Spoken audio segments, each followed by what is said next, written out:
कुछ समय पहले की बात है। यह कहानी एक गांव की है। जब दोनों लोग एक साथ एक स्कूल में पढ़ते थे। आयु में दोनों अपने 2 वर्ष से बड़ी पड़ोस में रहने वाली अंकिता को जब उसके कॉलेज में साथ पढ़ने वाला विक्रम बोलता है, आप गुलाबी साड़ी में बहुत खूबसूरत लग रही हो। तो उसकी यह बात सुनकर सिद्धार्थ समझ नहीं पा रहा था कि मुझे विक्रम की यह बात सुनकर विक्रम पर इतना गुस्सा क्यों आ रहा है। कहीं मुझे अंकिता से प्रेम तो नहीं हो गया। इसलिए सिद्धार्थ अंकिता के जन्मदिन की पार्टी के बीच में ही छोड़कर अपने घर वापस आ जाता है, क्योंकि उसे वह दिन आज भी याद था। जब वह स्कूल से घर आया था तो उसके घर के आगे आस पड़ोस के लोग, रिश्तेदार की भीड़ लगी हुई थी और पुलिस वाले उसके बड़े भाई नंदू की लाश को एम्बुलेंस से लेकर जा रहे थे। उस समय सिद्धार्थ की आयु 15 वर्ष थी। सिद्धार्थ अपने भाई नंदू और बहन मंजू से छोटा था और उसके भाई नंदू ने जिस लड़की से प्रेम में दीवाना होकर आत्महत्या की थी वह अंकिता की बड़ी बहन सीमा थी। अपने बड़ी भाई नंदू की मौत का दर्दनाक दहशत से भरा हुआ दिन सिद्धार्थ के लिए भूलना असंभव था। उस दिन उसकी माँ उसके बड़े भाई नंदू की मौत के दुख में रोते रोते होश में आने के बाद बार बार हमेशा बेहोश हो रही थी और उसके पिता पत्थर की शिला जैसी कुर्सी पर चुपचाप शांत बैठे हुए थे और बहन को पड़ोस की महिलाएं अंकिता की माँ रोने से चुप करवा रही थी। इस वजह से सिद्धार्थ दुनिया की किसी भी लड़की से प्रेम करना नहीं चाहता था और उसने अपने बड़े भाई नंदू की आत्महत्या करने से एक दिन पहले रात को देखा था कि उसका बड़ा भाई नंदू कैसे अंकिता की बहन सीमा के पैर पकड़कर उससे प्यार की भीख मांग रहा था और किस तरह से सीमा उसके भाई के प्यार को ठुकराकर चली गई थी। और फिर अंकिता की बहन सीमा ने उसके बड़े भाई नंदू की मौत के 2 महीने के अंदर ही कॉलेज में साथ पढ़ने वाले अमीर लड़के विशाल से प्रेम विवाह कर लिया था। सिद्धार्थ को यह है भी पता था कि अगर उसे अंकिता से प्रेम हो गया तो अंकिता उसके प्रेम को अपनाएगी नहीं, क्योंकि वह एक ही अंकिता से आयु में 2 वर्ष छोटा है और उसके नंदू भैया की वजह से उसके परिवार की बहुत बदनामी हुई थी। इस वजह से उसके माता पिता उसके परिवार से कभी भी संबंध जोड़ना नहीं चाहते थे। लेकिन जब अंकिता सुबह सुबह अपने कॉलेज जाने के से पहले सिद्धार्थ के घर जाकर सिद्धार्थ से कहती है, कॉलेज की छुट्टी होने के बाद मुझे कॉलेज के गेट पर मिल जाना, आज दीपावली की शॉपिंग करने मार्केट साथ चलेंगे। सिद्धार्थ का कॉलेज अंकिता के कॉलेज के पास ही था। तब सिद्धार्थ न चाहते हुए भी अंकिता को हाँ कर देता है और अंकिता के कॉलेज की छुट्टी होने से पहले अंकिता के कॉलेज के गेट के पास खड़ा हो जाता है।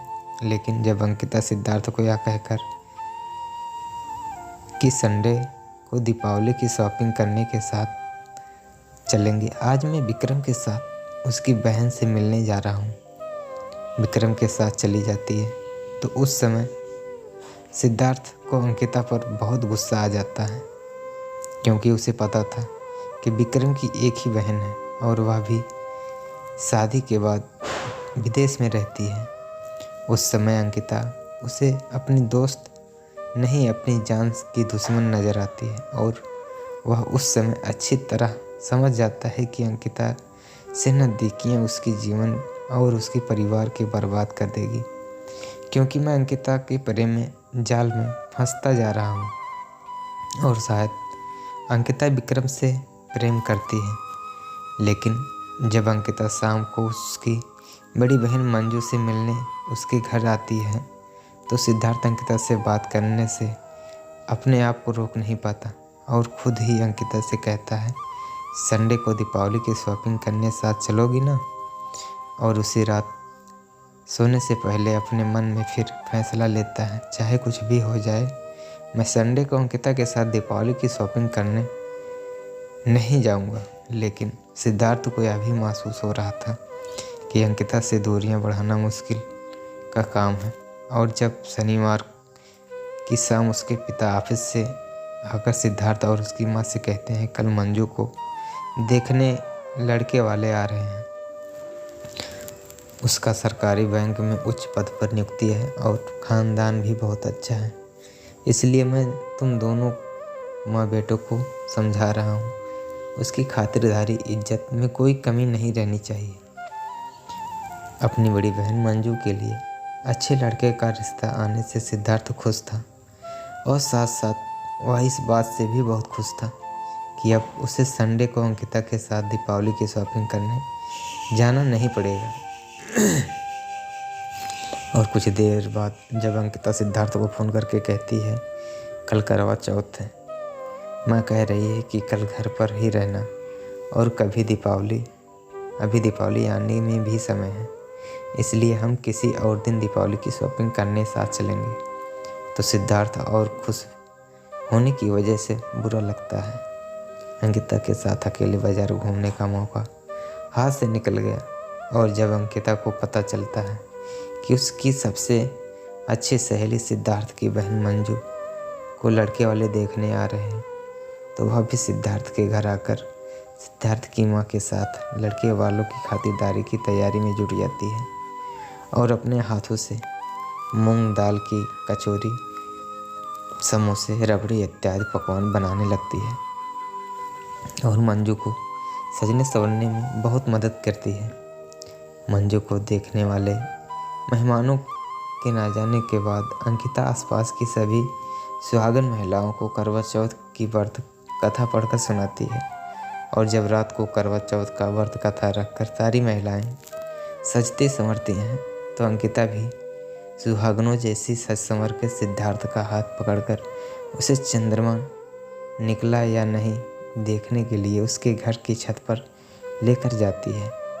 तो खूबसूरत अंकिता को देखकर सिद्धार्थ अपने होशो हवास खो देता है। इसलिए सिद्धार्थ करवा चौथ की उस खूबसूरत रात को अपने प्यार का इजहार अंकिता के सामने करने का अपने ही मन में यह पक्का फैसला कर लेता है कि अगर अंकिता ने अपनी बहन सीमा जैसे मेरे प्यार को ठुकराया, तो मैं भी अपने नंदू भैया जैसे आत्महत्या कर लूँगा।